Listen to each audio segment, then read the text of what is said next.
Welcome to Dreamer's Realm.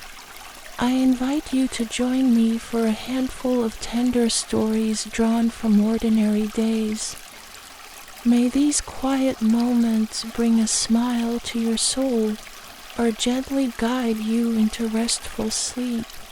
So get cozy, take a deep breath, and let's begin. Story 1. Mr. Snöboll's Diary. In a little red cottage nestled between pine forests and a frozen lake in Dalarna, Sweden, there lived a young woman named Elsa Lindström. She had just moved back to her childhood home after finishing her studies in Stockholm. Tired of noisy buses, gray buildings, and conversations that never paused, the cottage had been empty since her grandmother passed, and Elsa welcomed the silence like an old friend. She worked from home as a freelance illustrator, drank too much tea, and spent most evenings sketching by the fireplace. But the silence, while comforting, eventually grew heavy until one snowy morning in February, something changed. She heard a sound, so soft it could have been imagined. A meow, barely there, outside, by the woodpile, was a tiny white kitten, fluffy as fresh snow, with one peculiar patch of black on his back. A perfect heart. Elsa knelt slowly, whispering nonsense in Swedish. The kitten didn't run. He blinked once, then waddled forward and curled up in her lap like he'd been doing it forever. She named him Snöboll. Elsa hadn't planned to become a cat mom, but soon her home revolved around a small, mischievous fluff with the poise of a king and the appetite of a lumberjack. Snöboll had many moods. He was dramatic when hungry, philosophical when watching the snow, and positively chaotic between 2 and 4 a.m. Elsa, both amused and enchanted, began taking photos. She captured the disastrous moment of his first bath, his confused first snow exploration with snow, and the existential crisis when he realized that windows don't open just because you stare at them. And she started jotting down notes beside the photos. February 21st, Mr. Snöboll attempts to battle the evil vacuum, loses dramatically, hides under bed for 2 hours. March 3rd, climbed onto bookshelf, took down Hemingway. I choose to believe it was intentional. What began as a hobby slowly became a ritual. By spring, Elsa had filled an entire notebook titled Mr. Snöboll's Diary, Observations of a Feline Gentleman. She shared a few pages online, expecting nothing, but within days, people were messaging her from all over, laughing at Snöboll's judgmental expressions, crying over the quiet comfort of Elsa's words. One comment read, "This feels like therapy with pause." Another, "I didn't know I needed a cat diary in my life, but now I do." Encouraged, Elsa began to curate the diary into something more polished. She scanned the photos, typed the captions, added watercolor illustrations in the margins.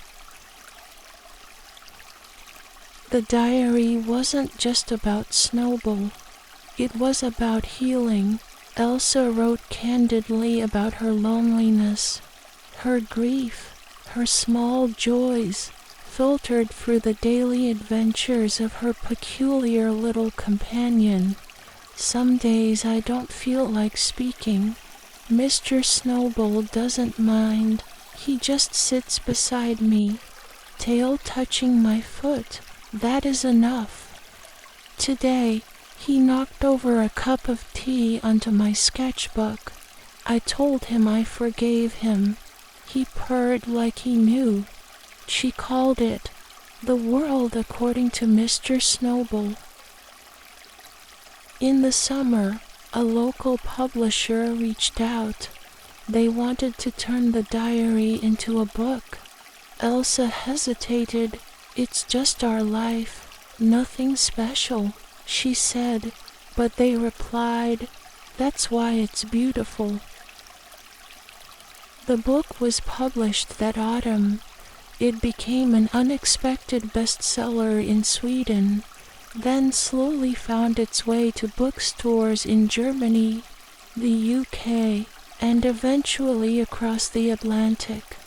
Readers connected with the simple humanity of a girl and her cat in a quiet house by a lake. They sent photos of their own pets with captions mimicking Elsa's dry humor. May 14th, Sir Whiskers denies responsibility for broken vase. Sight, ghosts. Snöboll, unaware of his fame, continued his days with the same noble indifference.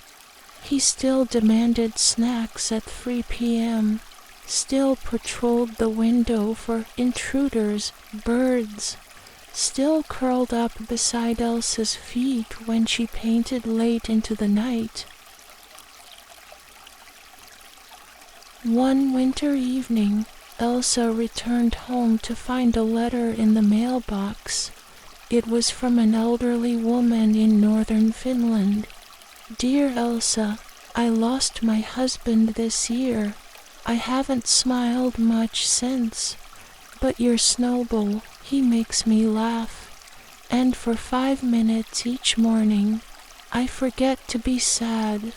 Thank you, Elsa cried, quiet, grateful tears. She walked inside, found Snöboll curled on the radiator, and kissed his tiny head. In time, they published a second book, then a calendar, then a collection of Snöboll-themed postcards and bookmarks. But Elsa never tried to make him go viral.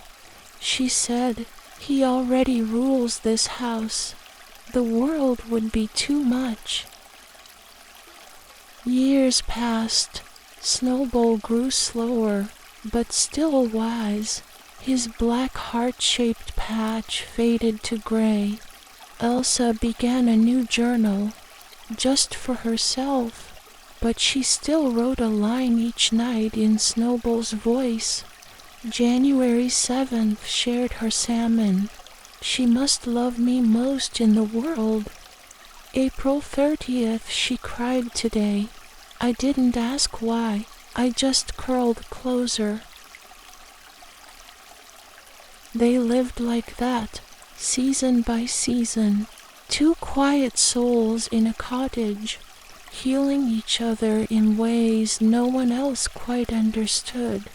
And though one day Snöboll would return to the snow he came from, Elsa knew that somewhere, between paw prints and Polaroids, he had already left a piece of his heart behind.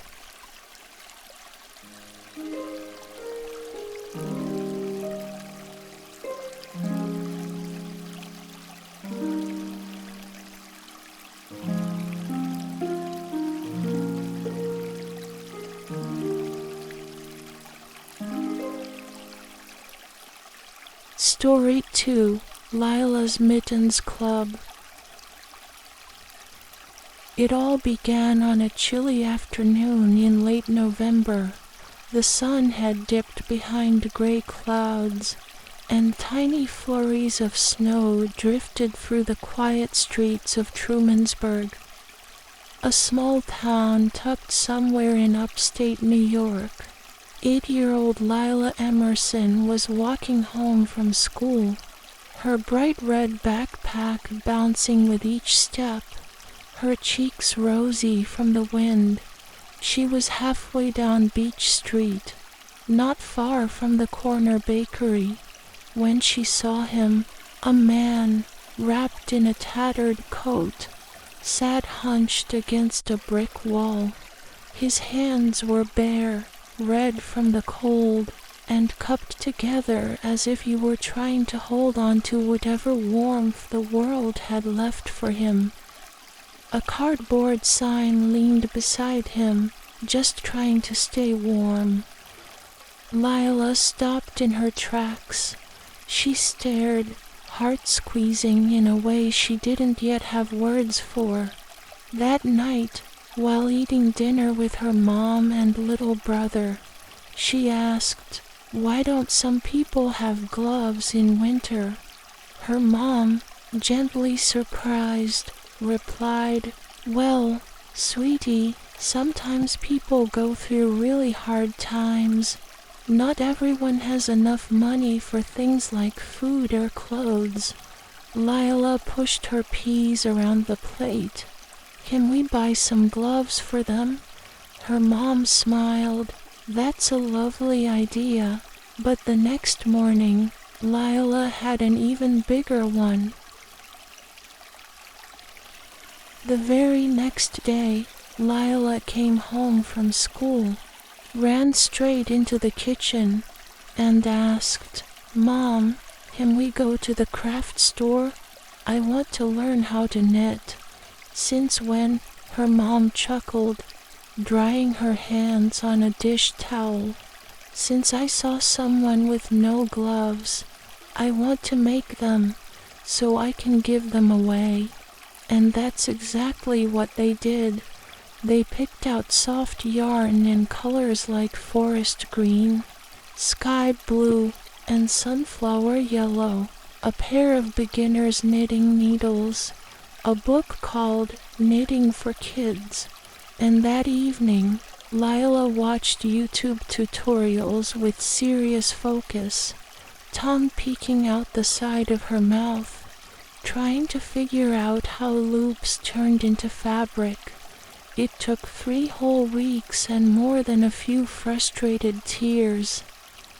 But finally, she held up her very first pair of knitted mittens. One was slightly longer than the other. The thumbs were lumpy, but they were real. They were warm. They were made with love. That weekend, she and her mom walked back down Beach Street. The man wasn't there, but another man was, curled in a corner near the hardware store. Lila approached shyly, holding the mittens in both hands. "These are for you," she said. The man looked at them, then at her. "You made these?" She nodded. He took them, slowly, pulled them on.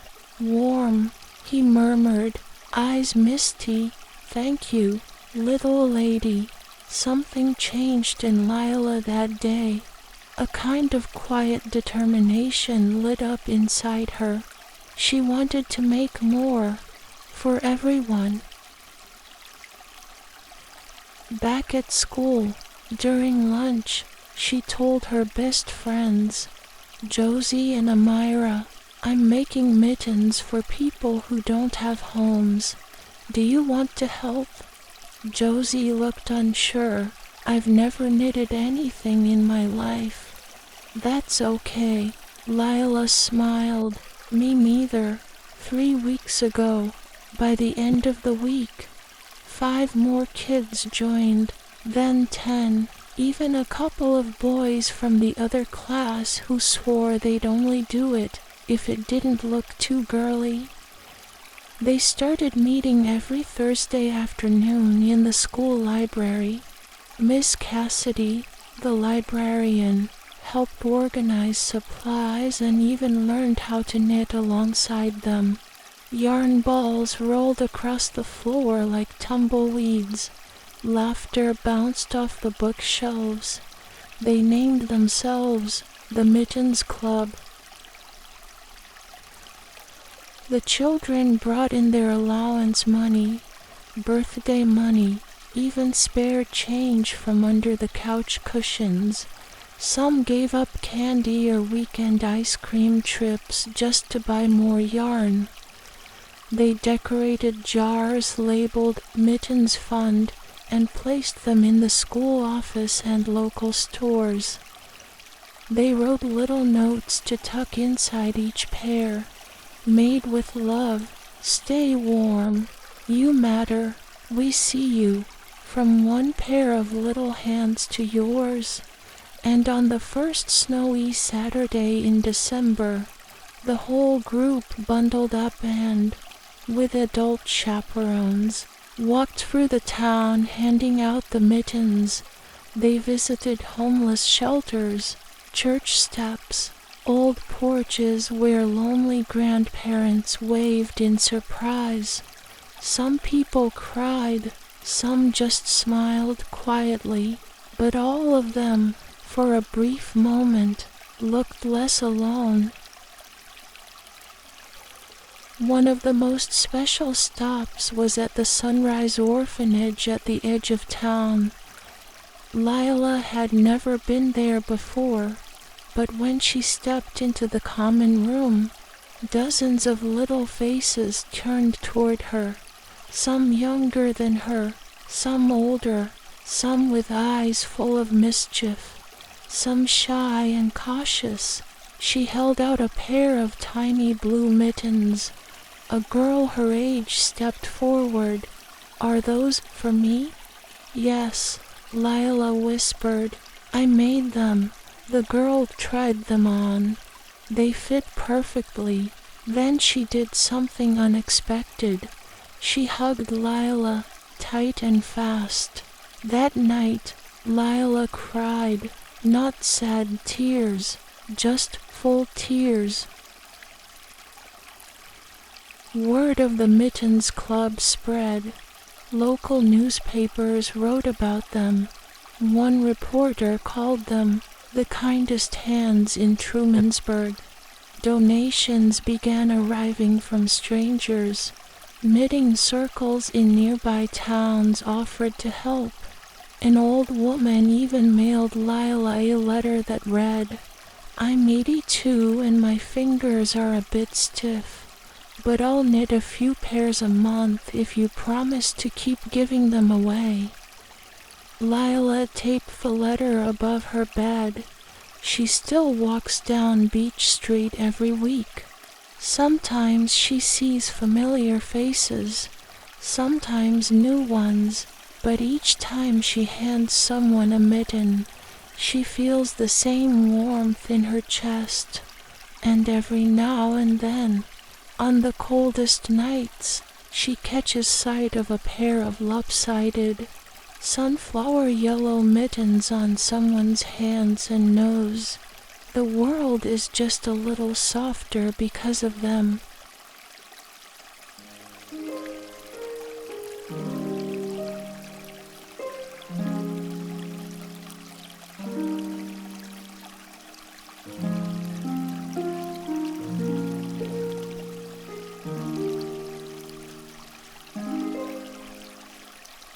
Story 3, The Old Cart and Mun. In a quiet lane in the heart of Hanoi, Vietnam, where the old banyan trees cast cool shade over the sidewalks and bicycles chime gently as they pass, lived an elderly man named Mr. Tam. Mr. Tam was not just any street vendor. He was a Tor Hae artisan, an ancient Vietnamese craft where sticky rice dough is hand-shaped into colorful figurines. His cart was a wooden, time-worn thing with squeaky wheels and layers of history etched into its frame. And tucked in the bottom shelf, Right beside the bamboo mat he sat on was his loyal companion, a small four-eyed dog named Moon. Moon wasn't really four-eyed, of course. He just had two brown patches above his eyes that looked like little eyebrows, giving him an expressive, curious look. Children loved him instantly, so did adults, for that matter. Every morning, Mr. Tam would wheel his cart out from the narrow alley behind his tiny rented room. Whistling softly, his conical hat tilted just so. He always carried a folding stool and a bundle of rice dough wrapped in a damp cloth to keep it soft. As he rolled past cafes and fruit stalls, people would wave and smile. "Chow Tam, is Moon with you today?" "Always," he'd say with a laugh, tapping the side of the cart gently. Inside, Moon would blink slowly, yawn, and wag his tail just once, acknowledging the world before curling up again. The places Mr. Tam stopped were always the same, near the school gates at noon, in the park beside the stone benches, or beneath the tall flame trees lining the old French street. Wherever he sat, curious crowds gathered. He could turn rice dough into anything: a pink piglet with round cheeks, a dragon spiraling around a toothpick, a sunflower with petals so delicate it looked like it might flutter in the breeze, Elsa from Frozen, a blue and white phoenix, or a tiger mid-roar, all made from dough, colored with food-safe dyes, and shaped entirely by hand. But the real charm wasn't just in his fingers, it was in his storytelling. As his fingers worked, he told tales of dragons who protected villages, of a little girl who followed a butterfly into the clouds, of how Moon once tried to bark at a watermelon and got scared by the echo. Children sat wide-eyed, even the tired office workers paused to listen. In Moon would sit beside the cart once it was parked, tail gently thumping, watching his old man. If Mr. Tam dropped a bit of banh mi, Moon never rushed for it.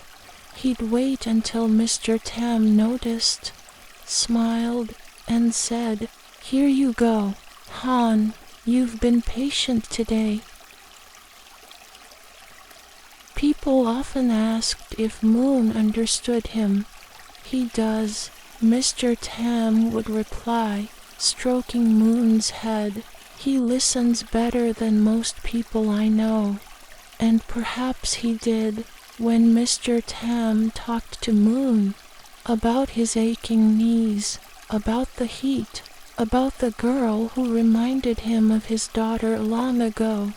Moon would blink slowly, as if absorbing every word. Sometimes he would rest his chin on Mr. Tam's sandal, as if to say, "I'm still here." There was a time, years ago, when Mr. Tam had a family. He used to make torhei with his grandson under the mango tree in their old backyard. But time passed, people moved, and one winter morning, the house was empty but for him and Moon. He never spoke of what happened, but those who knew him said he smiled more when Moon came along. The dog was a stray, once mangy, thin, and skittish, but when Mr. Tam whistled softly and offered half a rice ball, Moon had trotted over and never left. Since then, they'd been inseparable. During the Tat holiday, Mr. Tam would craft a special series of figurines, 12 animals of the zodiac. Parents would line up with their children, giving red envelopes and receiving tiny, intricate dragons or snorting pigs in return. And for the new year, he always made a small figurine shaped like Moon. "Why do you make a dog every year?" a little girl once asked. "Because he's my luck," he said, and Moon, wearing a red ribbon tied around his neck, would thump his tail twice. But time, like dough, becomes soft and delicate when stretched. One rainy season, the crowds thinned. Fewer people stopped. Some days, Mr. Tam only sold 1 or 2 figurines. His fingers trembled more. The dough didn't shape as easily. Moon, now older, napped longer. One afternoon, a student named Lin sat beside him after school. "My mother says you don't charge enough," she said, wrinkling her nose. "You could sell these online." "You know," Mr. Tam chuckled. "Ah, but then I wouldn't get to see faces light up." Lin thought for a moment. Then she pulled out her phone and snapped photos of his figurines. She started posting them online. Within weeks, something magical happened. Young people showed up asking for the frog from TikTok or the phoenix from Instagram. A reporter wrote a story about the old man with the 4-eyed dog. Tourists came, smiling wide, asking questions, filming Moon. Volunteers from the local college came to help Mr. Tam carry his cart and restock materials. But Mr. Tam still shaped each figurine by hand, still told his stories, still saved the best bite of his lunch for Moon. One late autumn afternoon, as golden leaves drifted down from the old trees, Mr. Tam sat in his usual spot beside the lake. Moon was curled up, dreaming. A young woman came by with a toddler in her arms. She gasped softly. "Aunt Tam?" she asked. He looked up. It was his granddaughter. They hadn't seen each other in years. There were no big words, just quiet tears, and a little boy reaching toward the tiger-shaped figurine in his hand. They sat for a long while, and Moon, still sleepy, walked over and rested his head on her lap.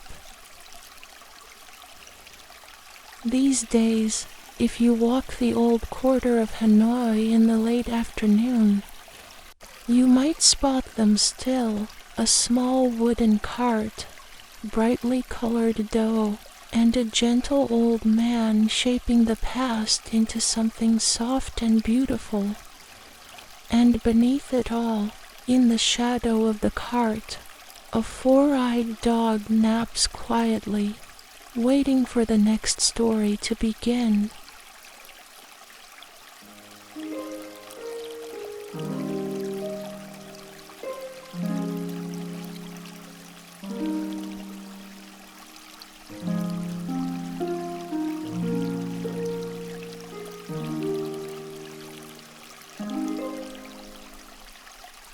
Story 4.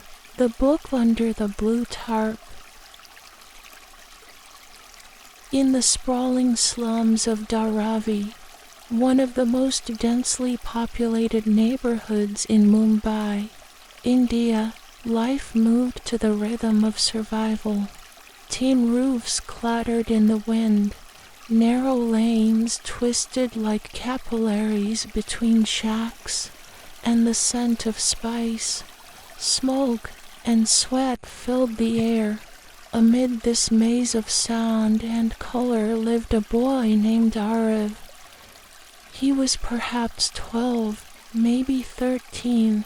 Birthdays were not celebrated in Dharavi, not when every day required scraping together enough rupees to eat. Arev was an orphan. He had no photograph of his mother, only a frayed memory of her singing a lullaby.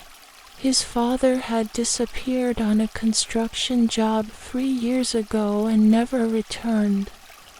Since then, Arev had lived alone, in a small patch of tin and tarpaulin tucked under an old railway bridge. His roof was a blue tarp held down by bricks. His mattress was a flattened stack of cardboard, but what Arev lacked in comfort, he made up for with grit. Each morning before the sun rose, Arev joined the line of rag pickers, boys and girls like him, armed with long sticks tipped with metal hooks. They combed through garbage heaps for bottles, plastic, and scrap metal. On good days, he earned enough for 2 meals. On bad days, just a piece of dry roti and a cup of chai. One hot afternoon, as he rummaged through a pile of trash behind an upscale apartment complex, Arev's hook struck something hard.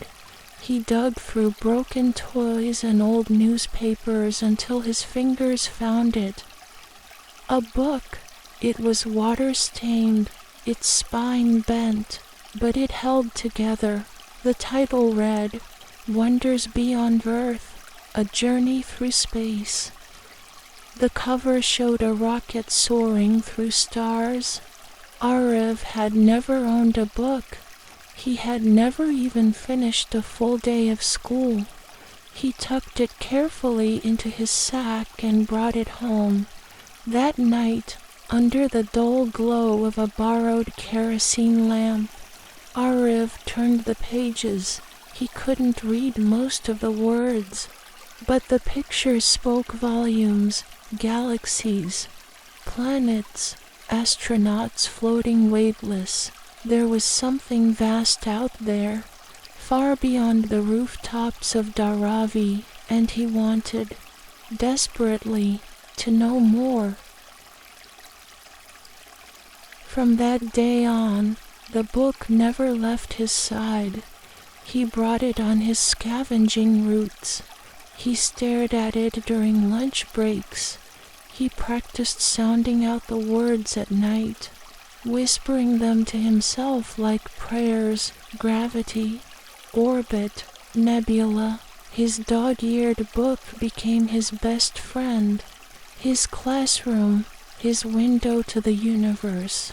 One evening, while reading by the side of a tea stall, a man noticed him. "You like that book?" the man asked. Arev nodded shyly. The man smiled. "I'm Mr. Senator, a schoolteacher nearby. Would you like some help reading it?" Arev's eyes widened. No one had ever offered to teach him. From then on, every Sunday afternoon, Mr. Senator would bring chai and sit on an overturned crate beside Arev. He brought flashcards, pencils, and a notebook. He taught Arev to read, to write, to count. At first, it was slow, but Arev was determined. He memorized every word, every concept. The boy who once couldn't spell his own name now recited facts about Saturn's rings and Einstein's theory of relativity. Word began to spread about the ragpicker boy who read space books. A local NGO working in Dharavi visited him. They tested his reading level. It was higher than some middle school students. They enrolled him in a free night school program. At first, Arav was nervous. He sat in the back, unsure of how to hold a pen properly, but he listened, always. One night, after class, Arav approached Mr. Sen. "I want to be an astronomer," he said. Mr. Senator looked at the boy with patched trousers and dirt under his nails. But what he saw was something unteachable, burning curiosity. "Then you will be," he replied. Years passed. Arav never stopped working during the day, but every evening was for school, for books, for questions that stretched farther than the Mumbai skyline. When he turned 16, he applied to a science fair organized by a national foundation. His project, a hand-built model of the solar system made from scrap metal, wire, and bottle caps. It won third prize. More importantly, it won him a scholarship to a proper high school. It was there he first saw a computer. There he first used the internet. And there he first heard the name Harvard. He searched for it that night. He read stories of students from villages in Africa, from war-torn Syria, from favelas in Brazil, students like him. He started dreaming again. 2 years later, Arav submitted his college application. His personal essay read, "I come from a place where stars are hidden by smog, and dreams often collapse under the weight of hunger. But one book, pulled from a pile of trash, taught me that wonder can survive anywhere. I want to study astrophysics not because I seek to escape my roots, but because I want to prove that the stars belong to all of us, even the boy under the blue tarp." The acceptance letter arrived in the monsoon season. Rain battered the slum that day. Arav stood barefoot outside the GO office, soaked to the bone, as the staff read the letter aloud. He had been accepted to Harvard University on a full scholarship. Cheers erupted. Someone lifted him onto their shoulders. Someone else began to cry. Mr. Senator stood at the edge, smiling quietly, eyes glassy. Later, alone in his little room, Arav placed the acceptance letter beside the space book. Both were worn. Both had changed his life. He looked up at the tarp roof above him, patched, faded, loyal. Then he whispered, "Thank you." In Cambridge, Massachusetts, a young man with dark eyes and quiet confidence walks across the campus lawn. His accent still carries the cadence of Mumbai. He still sends money home, still replies to Mr. Sen's messages every week. He's working on a project involving deep space imaging, but he never forgets that his journey started not with a telescope, but with a torn book under a blue tarp. In a world that often forgets the brightest stars can come from the darkest corners.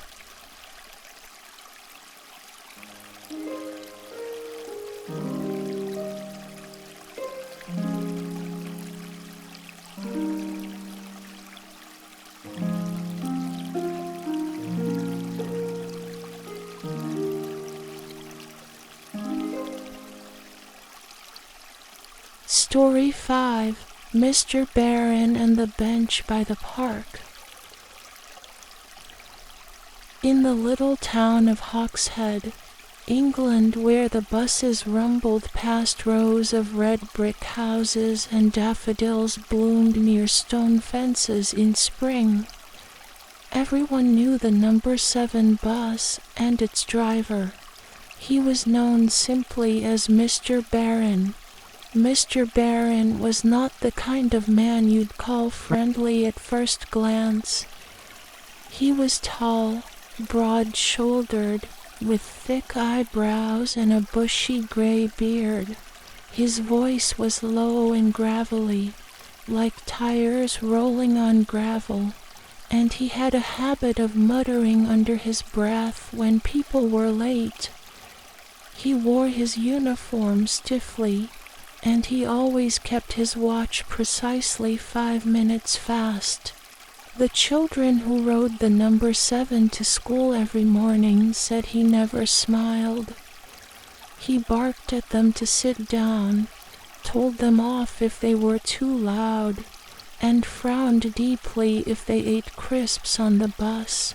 Some whispered that he didn't even like kids, but Jamie, a quiet Year 7 student with round glasses and a well-worn rucksack, wasn't so sure. Jamie took the number 7 bus every day to St. Mary's Secondary School. He always sat near the front, headphones in, eyes watching, and he began to notice things. Mr. Barron never raised his voice unless someone was truly being dangerous. He waited a little longer at each stop if he saw an elderly passenger approaching. He helped a mother fold her pram once, and though he grumbled, he did it gently. Still, what really piqued Jamie's interest happened on a Wednesday in late March. The lunch bell had rung early that day. Jamie had forgotten his packed lunch and decided to walk to the park nearby, hoping the corner bakery might still have something warm. As he crossed the cobbled path between the hedgerows, he saw the familiar blue and white number 7 bus idling by the curb near the park entrance. That's odd, Jamie thought. It wasn't a bus stop. Then he saw Mr. Barron. The bus driver stepped down from the vehicle, holding a small plastic container. He walked over to a shaded bench near the trees and crouched low. There, waiting quietly, were 4 stray cats, 1 black, 1 gray, 1 orange, and a kitten with a white patch across its nose. Mr. Barron placed the box gently on the ground, opened the lid, and stepped back. The cats padded forward, tails twitching. He watched them with soft eyes, hands behind his back. Jamie stayed hidden behind a tree. The next day, he skipped the bakery and returned to the same spot. Sure enough, at exactly 12:25 p.m., the bus rolled in. Mr. Barron climbed down, this time with 2 containers, and the cats came again. Jamie's curiosity was now stronger than his hesitation. The following week, Jamie waited by the park bench and, heart-thudding, stepped out from behind the tree just as Mr. Barron arrived. The bus driver blinked in surprise. "Oh," he said, his deep voice caught mid-thought. "You're one of the school lot, aren't you?" Jamie nodded. There was a pause. Then Mr. Barron said, "You're not here to throw stones or scare them, are you?" Jamie shook his head quickly. "No, sir, I like cats." Mr. Barron looked at him, long and slow, then gave a grunt. "All right then, stand back. They don't like sudden moves." The cats approached, as they always did. That day, Jamie saw a different Mr. Barron. The gruff man spoke to the cats softly as they ate. "You're walking better today, Rosie," he murmured to the orange one. "Don't be greedy. Buttons, there's plenty for everyone. Careful, Snowy, that patch on your side's healing." Jamie listened, eyes wide. From then on, Jamie returned every Wednesday and Friday at lunch. Mr. Barron never invited him, but he didn't turn him away either. He began answering Jamie's cautious questions. He'd found the cats last autumn, huddled near the bus depot. One was limping, another had a gash on her leg. Mr. Barron had taken them to a nearby vet and paid for their treatment with his own money. He'd read online about how to care for stray cats. He started bringing food, slowly gaining their trust. "Why don't you adopt them?" Jamie once asked. "They're wild," Mr. Barron replied, scratching his beard. "They need space. But this way, they've got someone looking out for them." The more Jamie learned, the more the image of the grumpy old driver faded. Mr. Barron, it turned out, played the violin badly, but with heart. He made his own chutney. He didn't like loud noises, but had a weakness for lemon sponge cake. One Friday, the gray cat didn't show up. Mr. Barron seemed quiet all afternoon. Jamie asked if he was all right. She was old, he finally said. Might be her time. The following week, Jamie brought a small sketch he had drawn of the gray cat sitting on the bench.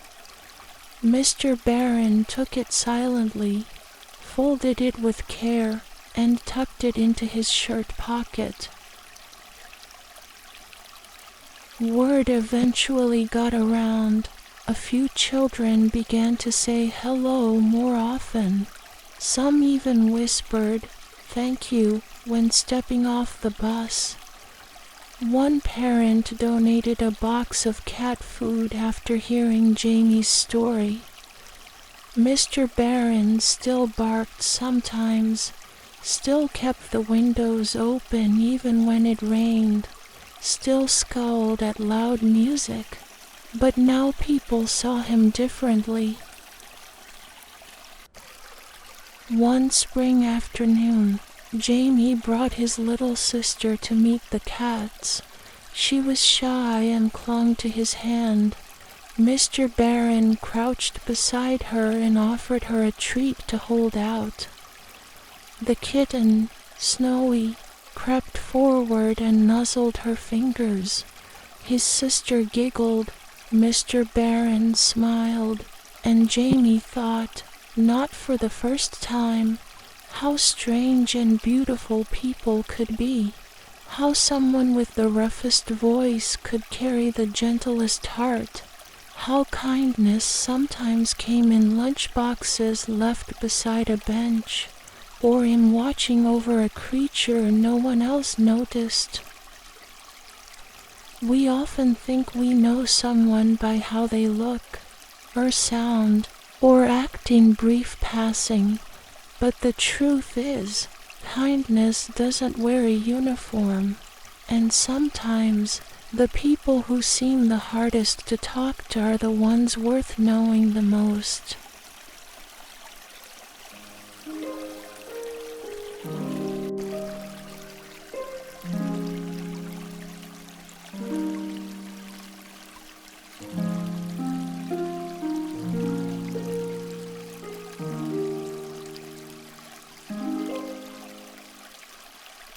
Story 6. The garden he grew for her. In the sleepy lakeside village of Hallstatt, nestled between the misty mountains of Austria and the gentle ripples of the lake, lived a man named Emil Schreiber. Emil had spent nearly all his life in Hallstatt. For over 40 years, he had worked at the same garage just outside the village square, a place with greasy rags, clanking tools, and the scent of engine oil. He knew engines like the back of his hand, could fix a carburetor blindfolded, and had hands rough from decades of turning wrenches. But when his wife, Anneliese, passed away, nothing about the world felt mechanical anymore. No bolt he turned made anything click back into place. The workshop, once full of familiar rhythms, felt hollow. The sound of the lake, once peaceful, now seemed too quiet, and the home they had shared, painted pale yellow with blue shutters, felt like a museum of memories. For weeks, Emil wandered from room to room, unsure what to do with himself. He made tea and forgot to drink it. He swept the porch, then forgot why he'd come outside.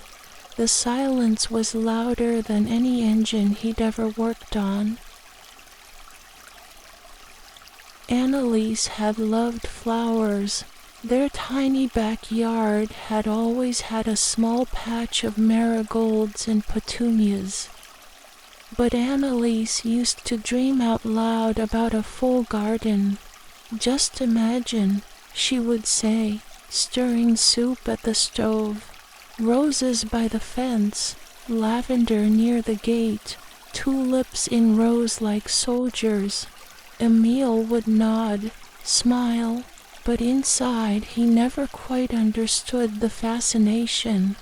Back then, his world had been made of metal and fuel. Hers had been color and fragrance. 3 weeks after her funeral, Emil woke early.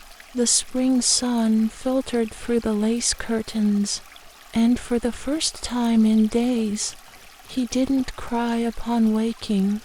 Instead, he put on his old boots, fetched a rusty trowel from the shed, and went out to the backyard. "I'll plant her garden," he whispered. At first, he didn't know what he was doing. He dug holes too deep. He overwatered. He planted seeds too close together. The lavender wilted. The roses refused to bloom. But Emil didn't give up. He read books from the village library. He asked questions at the weekend flower market. He watched videos on an old tablet his nephew had gifted him one Christmas. And slowly, painfully slowly, something beautiful began to grow. By midsummer, the garden was alive. Bright yellow sunflowers stood tall by the wall. Pale pink peonies blossomed in the corners. Hydrangeas fluffed like clouds beneath the window. He had even managed a row of lilies, Anneliese's favorite, just beneath her kitchen window, where she used to hum while washing dishes. The neighbors noticed. "Didn't know you had such green fingers." Herr Schreiber, Frau Muller teased as she walked her dog past his fence. "I didn't," Emil admitted, "but I think she left some of her touch behind." The garden gave him purpose. Each morning, he'd wake with the birds, put on his boots, and walk barefoot among the soil. He spoke to the plants like old friends. He named the roses after Annaliese's favorite composers: Beethoven, Mozart, Schubert. By autumn, the village children began to peek over the fence. "Can we come see the fairy garden?" a little girl once asked. Emile laughed. "Fairies, huh? Well, if they're around, I reckon they like lilies best." The next spring, Emile expanded the garden. He built small terracotta pots and started arranging tiny bouquets. He gave a pot of daisies to the baker's wife for her birthday. He wrapped up a bunch of tulips for the schoolteacher's retirement. Soon, people started coming by, asking if he had any flowers for a friend's anniversary, for a daughter's graduation, or simply for someone who had a hard day. And so, at age 67, Emile Schreiber did something he never thought he'd do. He opened a flower shop. It wasn't really a shop. At first, just a handmade wooden sign in front of his house that read, "Bloomin' for Annalise, flowers for Annalise." There was no social media page, no advertisements, but word spread. People came from the next village over, then from the city. Some came not just for the flowers, but for the stories, because with every bouquet, Emile told a tale. "These peonies," he'd say, tying a ribbon around them. She used to call them fluffy clouds with secrets, or roses on Tuesdays. Those were her favorite for no reason at all. Each arrangement felt personal, touched not just by color but by memory. 2 years later, the garden had expanded to the front of the house, and down a narrow path leading to the lake, a bench sat under an arch of climbing roses. Emile would sit there each evening with a cup of tea, watching the light change over the water. He wasn't lonely anymore. He missed her. Oh, how he missed her. But the garden gave him a way to speak to her still. Each bloom was a sentence, each bouquet a whisper. "Did you see the tulips this year?" Labeling, he'd murmur to the breeze. "They bloomed early, just like you always said they would." One rainy day, a young woman in a black coat came to his door. Her eyes were red. I don't need anything fancy," she said. "My mom just passed. I don't even know what flowers she liked." Emile nodded. "Tell me about her. What color was her laugh?" The woman blinked, then smiled. Through her tears, orange, like firelight, he handed her a bouquet of tiger lilies and coral dahlias, wrapped in soft linen. Later, she wrote a letter that Emile kept in his kitchen drawer. It said simply, "You helped me say goodbye with beauty. Thank you." By the time Emile turned 70, Flowers for Annalise had become a quiet sensation, not for its size, not for its fame, but for the way it made people feel seen. A retired mechanic, who once believed all he was good for was fixing broken machines, had discovered something extraordinary, that with just a bit of soil, patience, and love, he could grow color from loss. He could build joy from memory. And maybe even after someone we love is gone, what they leave behind can still bloom.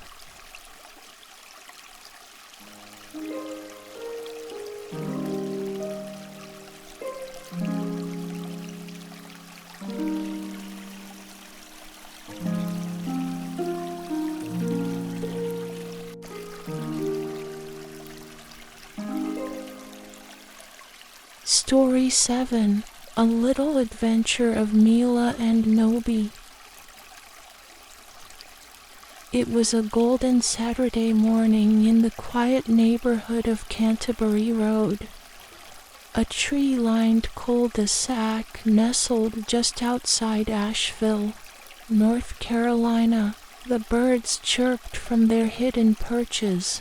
The breeze carried the smell of fresh-cut grass, and the sun filtered through the high branches like melted butter.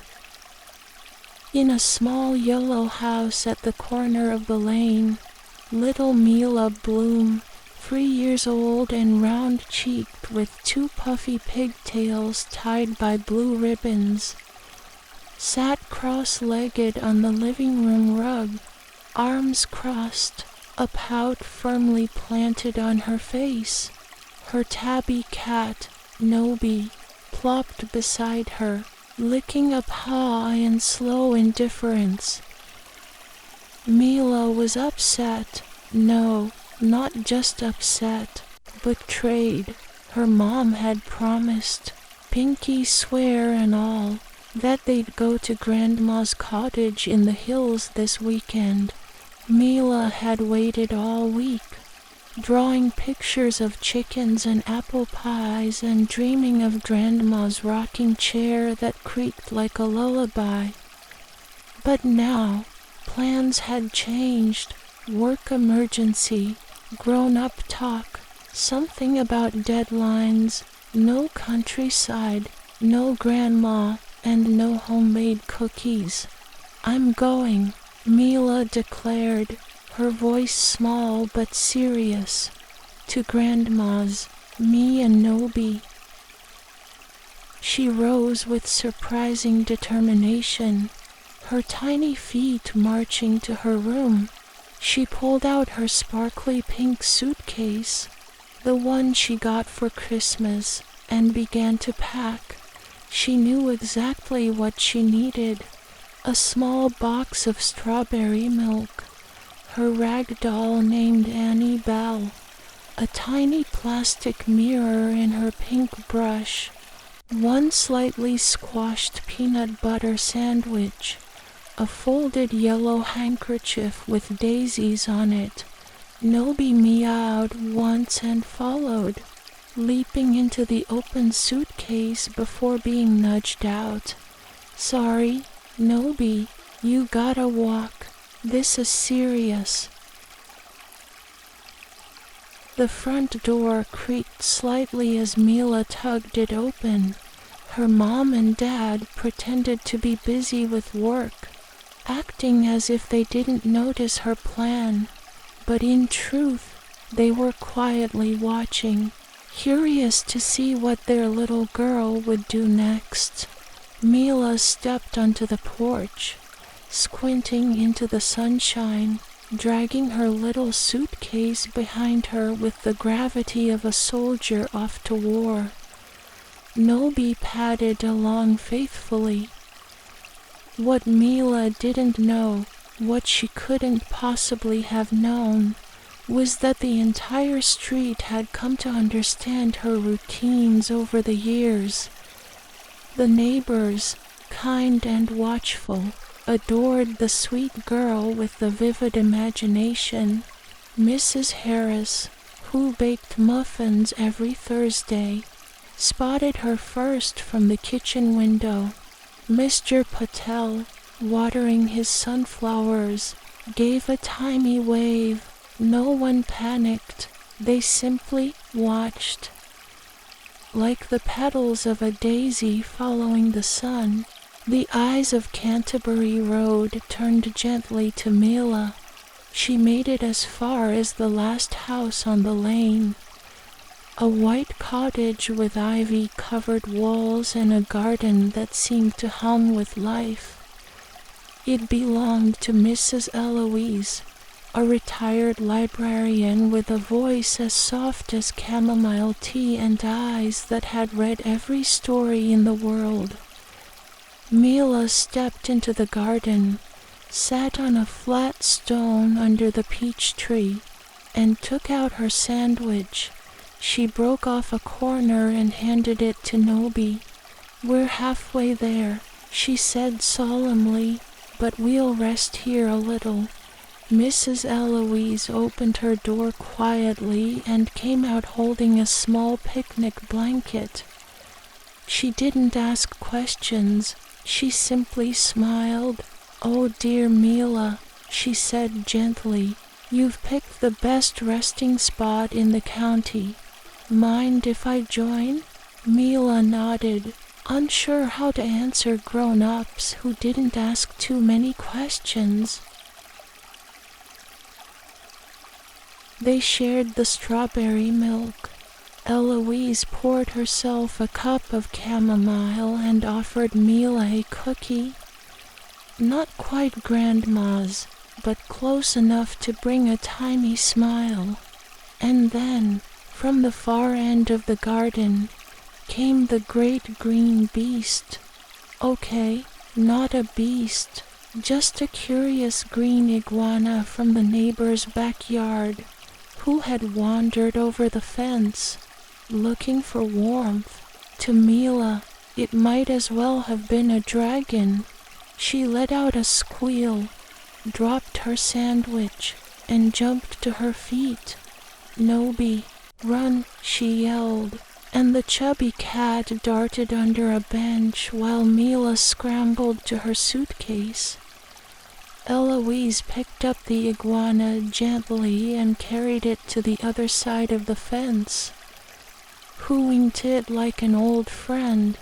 When the garden settled again, Mila's heart had stopped racing, but her eyes filled with quiet tears. "I miss my mommy," she whispered. Eloise put a comforting hand on her back. "You know," she said, "sometimes we need little adventures to remember how much we love the place we come from." Mila nodded. She picked up Annie Bell, gave Nobi a pat on the head, and gathered her things. "Thank you, Miss Eloise. You'll always have a garden here, sweetheart." The walk back felt different. The sun was lower now, casting longer shadows, but the breeze was kinder. When Mila opened the front door, her mother was already standing at the door with a warm smile. Of course, the little girl had no idea that her mom had been secretly watching over her little adventure all along. "I'm sorry," Mila said, and launched herself into her mother's arms. They sat on the rug in the living room for a long time, Nobi curling into Mila's lap, and the sparkly suitcase standing to the side, half open, like a chapter that had closed. Later that night, as the stars blinked awake in the Carolina sky, Mila whispered to her doll, "Next time, we bring Mommy with us." And from somewhere outside the window, a breeze carried the soft scent of peach blossoms and kindness. Thank you for listening to our little stories. Don't forget to like and subscribe for more gentle tales from Dreamer's Realm. See you soon in our next episode.